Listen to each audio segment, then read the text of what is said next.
Hi అండి, అందరికీ కూడా good morning, very very good morning. మీరు చపాతీ చేయాలనుకుంటున్నారా? చపాతీ చేసేటప్పుడు మనము ఒక 6 చపాతీలు చేయాలనుకోండి, ఒక 2 స్పూన్లు పెరిగేసి పిండిలో కలపండి. ఒక చుక్క నూనె చేతులకు అంటుకోకుండా, కొంచెం తగినంత సాల్ట్.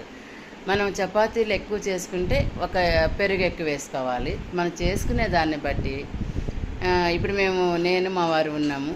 ఒక చెరి 3 చపాతీలు చేసుకోవాలనుకున్నాం అనుకోండి. చిన్నవైతే చెరి 3, పెద్దవైతే చెరి 2. అయితే ఒక 2 స్పూన్లు పెరుగు వేస్తాను. నలుగురు ఉన్నాం అనుకోండి, ఇంట్లో చపాతీలు చేసుకోవాలనుకోండి, 4 స్పూన్లు పెరుగు వేసుకోవాలి. ఆ పెరుగు ఒక చేతికి అంటుకోకుండా కొంచెం ఆయిల్ వేసి కలిపి చపాతీలు చేసుకుంటే చూడండి, నోట్లో వేసుకుంటే వెన్నలాగా కరిగిపోతాయి చపాతీలు. మీరు కామెంట్లో చెప్తారు నాకు ఎంత స్మూత్గా వచ్చింది చపాతీలని. చూస్తారు కదా, గృహలక్ష్మి ఛానల్ సబ్స్క్రైబ్ చేసుకోండి.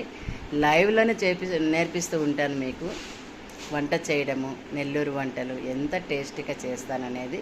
మన గృహలక్ష్మి ఛానల్ సబ్స్క్రైబ్ చేసుకొని చూస్తూ ఉండండి. లైవ్ కూడా రండి మీరు నేర్చుకోవాలనుకుంటే. కానీ చపాతీ పిండి మాత్రం తప్పకుండా పెరుగు వేసి కలిపి చూసి చేసుకొని నాకు కామెంట్లో చెప్తారని నేను కోరుకుంటూ, ఇంకొక మంచి చిట్కాతో నేను మీ ముందుంటాను. మీ లక్ష్మిని. Bye bye.